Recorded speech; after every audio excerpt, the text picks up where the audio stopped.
Today we'll be going over the American College of Rheumatology's newest guideline update on diagnosis and treatment of children and adolescents with axial spondyloarthritis or axSpA.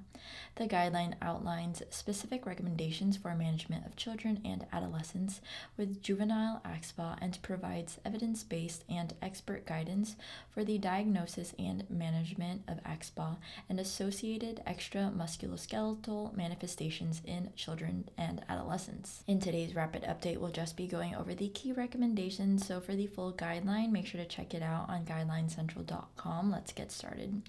Starting on the section on diagnosis in children and adolescents with suspected axSpA, the guideline strongly recommends obtaining an MRI of the sacroiliac joints without contrast over not obtaining an MRI to detect axSpA.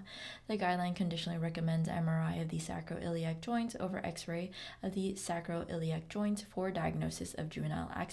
The guideline strongly recommends obtaining SIJ MRI over SIJ low-dose CT.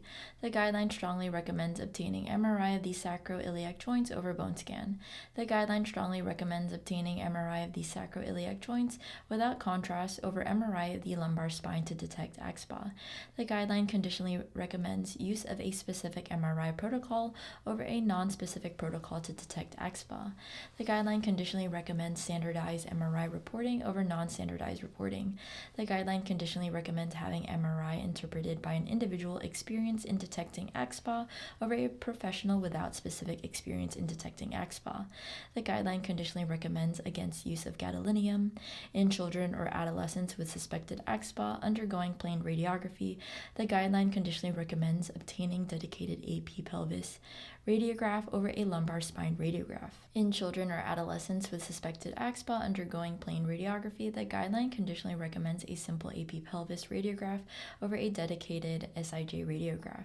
In children and adolescents with enthesitis-related arthritis without axial symptoms, the guideline conditionally recommends obtaining MRI of the sacroiliac joints to detect axSpA. Next, the section on education and counseling. The guideline conditionally recommends group or individual self-management education. The guideline conditionally recommends counseling regarding intense physical labor. The guideline conditionally recommends counseling regarding contact sports. The guideline conditionally recommends counseling regarding axSpA risk in first-degree relatives. The guideline conditionally recommends against counseling to test first-degree relatives with genetic tests. The guideline conditionally recommends counseling regarding achieving or maintaining an optimal weight. Now, the section on monitoring. The guideline conditionally recommends measuring specific disease activity outcomes for axSpA over non-disease specific measures. The guideline conditionally recommends regular interval use and monitoring with the axSpA disease specific measure over other non-disease specific measures. The guideline conditionally recommends regular interval use and monitoring with JIA specific measure over other non-disease specific measures. The guideline conditionally recommends regular interval use and monitoring of C-reactive protein or CRP or erythrocyte sedimentation rate or ESR over usual care without CRP or ESR monitoring. In children and adolescents with active axSpA despite BDMARD, the guideline conditionally recommends against management based on serum anti-drug antibody monitoring and or serum medication concentrations. The guideline conditionally recommends a goal of low disease activity in children and adolescents with axSpA and unclear activity while on a B/TSDMARD. The guideline strongly recommends obtaining a spinal or SIJ MRI to assess activity over not obtaining an MRI. In children and adolescents with axSpA and unclear activity while on a B/TSDMARD, the guideline strongly recommends obtaining an MRI of the SIJ to assess activity over bone scan. In children and adolescents with clinically inactive axSpA, the guideline conditionally recommends against obtaining an MRI of the SIJ or spine to confirm inactivity. In children and adolescents with active axSpA on any treatment, the guideline strongly recommends against obtaining repeat spine radiographs at a scheduled interval. In children and adolescents with inactive axSpA on any treatment, the guideline strongly recommends against obtaining repeat spine radiographs at a scheduled interval. In children and adolescents with axSpA irrespective of disease activity, the guideline strongly recommends against obtaining repeat pelvis radiographs at a scheduled interval. Moving on to the section on initial pharmacologic treatment of active juvenile axSpA, the guideline conditionally recommends treatment with NSAIDs over no treatment with NSAIDs. The guideline conditionally recommends treatment with NSAIDs over B/TSDMARDs as first-line therapy. In children and adolescents with active axSpA, At risk of poor outcomes, the guideline conditionally recommends B/TSDMARDs as initial pharmacologic treatment over starting NSAIDs as initial therapy. The guideline conditionally recommends COX-2 selective NSAIDs over non-selective NSAIDs. The guideline conditionally recommends continuous NSAID treatment over on-demand NSAID treatment. In children and adolescents with active axSpA despite NSAIDs, the guideline conditionally recommends switching to a new NSAID over continuing the original NSAID. In children and adolescents with active axSpA despite NSAID monotherapy, the guideline strongly recommends against switching to combination NSAIDs over NSAID monotherapy. The guideline conditionally recommends treatment with intra-articular glucocorticoids over no use of intra-articular glucocorticoids. The guideline conditionally recommends against the use of systemic glucocorticoids.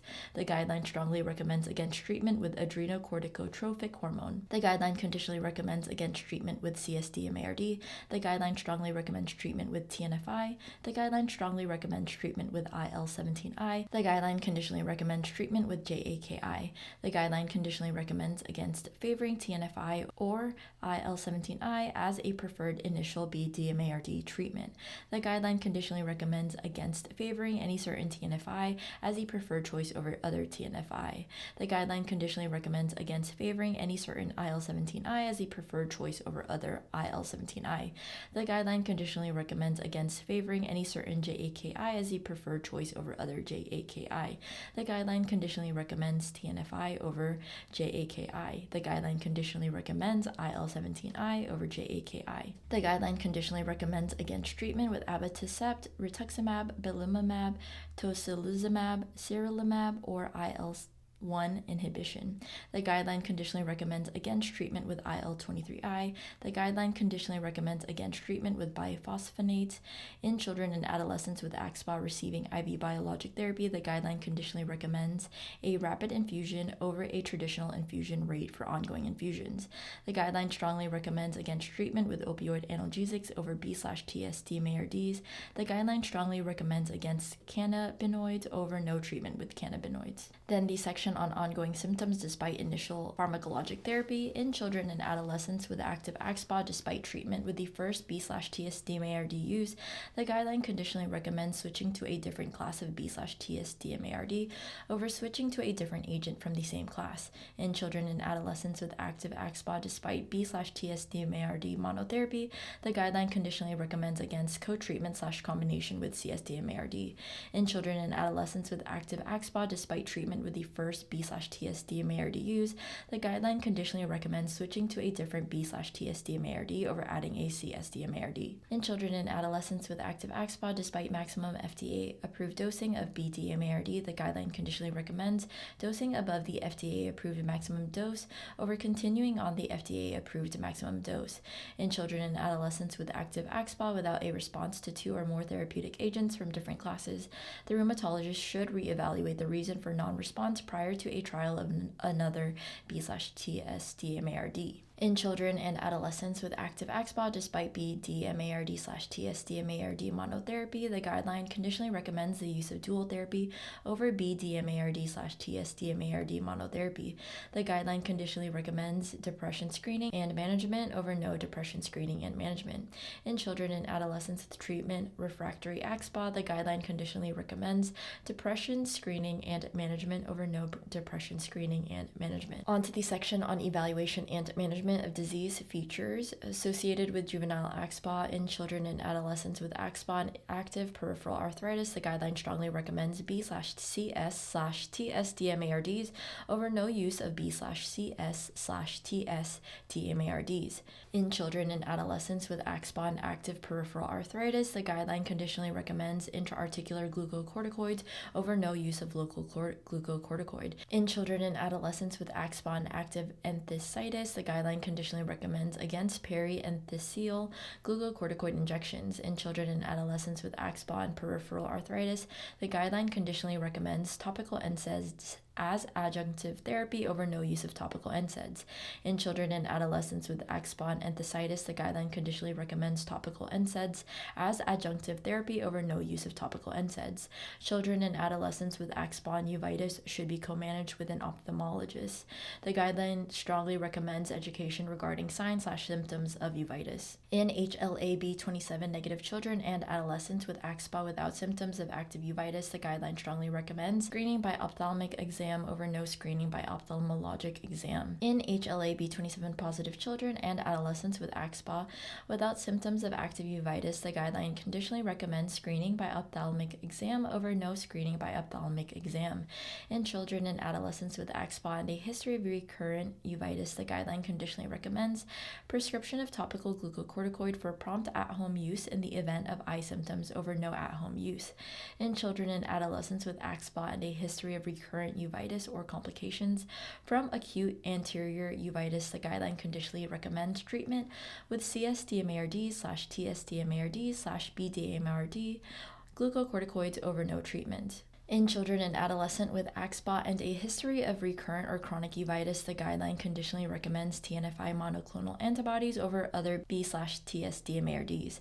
In children and adolescents with axSpA who develop recurrent or chronic uveitis while on TNFi monoclonal antibodies, the guideline conditionally recommends continuing on TNFi and adding topical/CSDMARDs over switching the TNFi to a non-TNFi biologic. Children and adolescents with active axSpA and psoriasis should be co-managed with a dermatologist. In children and adolescents with axSpA without a known history of psoriasis, the guideline conditionally recommends screening for psoriasis. In children and adolescents with axSpA and active psoriasis, the guideline conditionally recommends use of IL-17I over other B/TSDMARDs.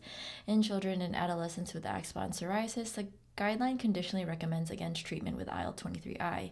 In children and adolescents with axSpA who develop TNFi-induced psoriasis, the guideline conditionally recommends continuing on TNFi and adding topical/CSDMARD/phototherapy over switching the TNFi to a non-TNFi biologic or a different TNFi. In children and adolescents with axSpA and psoriasis in which either condition is active despite BDMARD or TSDMARD monotherapy, the guideline conditionally recommends use of dual therapy over use of monotherapy. Children and adolescents with active axSpA and IBD should be co-managed with a gastroenterologist. In children and adolescents with axSpA without a known history of IBD, the guideline strongly recommends screening for IBD over no screening. In children and adolescents with axSpA without a known history of IBD and without clinical findings suggestive of active IBD, the guideline conditionally recommends against screening using fecal calprotectin. In children and adolescents with axSpA without a known history of IBD but with clinical findings suggestive of active IBD, the guideline conditionally recommends screening using fecal calprotectin. In children and adolescents with active axSpA and inactive IBD, the guideline conditionally recommends against use of continuous/scheduled NSAIDs over no use of NSAIDs. In children and adolescents with active axSpA and IBD, the guideline conditionally recommends COX-2 selective NSAIDs over non-selective NSAIDs. In children and adolescents with axSpA and IBD, the guideline strongly recommends use of JAKI and monoclonal antibodies against TNF or over other B/TSDMARDs. In children and adolescents with axSpA and IBD in which either condition is active despite BDMARD or TSDMARD monotherapy, the guideline conditionally recommends use of dual therapy over use of monotherapy. The guideline conditionally recommends against treatment with gabapentinoids over no treatment. The guideline strongly recommends against treatment with SSRI/SSNI agents over no treatment. The guideline strongly recommends against treatment with muscle relaxants over no treatment. The guideline strongly recommends against treatment with opioids over no treatment. The guideline conditionally recommends treatment with cognitive behavioral therapy over no treatment. The guideline conditionally recommends counseling regarding sleep hygiene over no counseling. The guideline conditionally recommends physical therapy over no treatment with physical therapy. Then the section on non-pharmaceutical therapy. In children and adolescents with active axSpA, the guideline conditionally recommends physical therapy. In children and adolescents with inactive axSpA, the guideline conditionally recommends physical therapy over no treatment with PT. The guideline conditionally recommends repeat PT over a one-time course of therapy. In children and adolescents with active axSpA, the guideline conditionally recommends active PT interventions over passive PT interventions. In children and adolescents with active axSpA, the guideline conditionally recommends aquatic PT interventions over land-based PT interventions.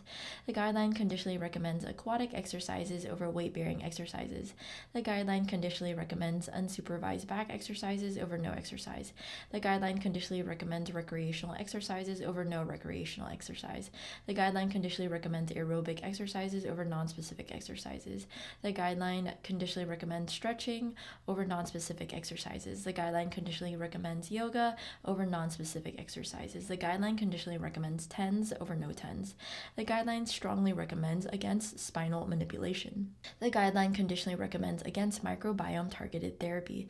The guideline conditionally recommends complementary/integrative medicine modalities such as acupuncture and massage therapy over no treatment by these modalities. The guideline conditionally recommends against naturopathic, homeopathic, and Ayurvedic medicine. And lastly, section on inactive juvenile axSpA. In children and adolescents with inactive axSpA on an originator BDMARD, the guideline conditionally recommends continuation of originator BDMARD over switching to a biosimilar BDMARD. In children and adolescents with inactive axSpA on treatment with B/TS, DMARD, and NSAIDs, the guideline conditionally recommends continuation of the B/TS DMARD alone over treatment with both therapies. In children and adolescents with inactive axSpA on treatment with a B/TS DMARD and NSAIDs, the guideline conditionally recommends on-demand NSAID treatment over continuous NSAID treatment.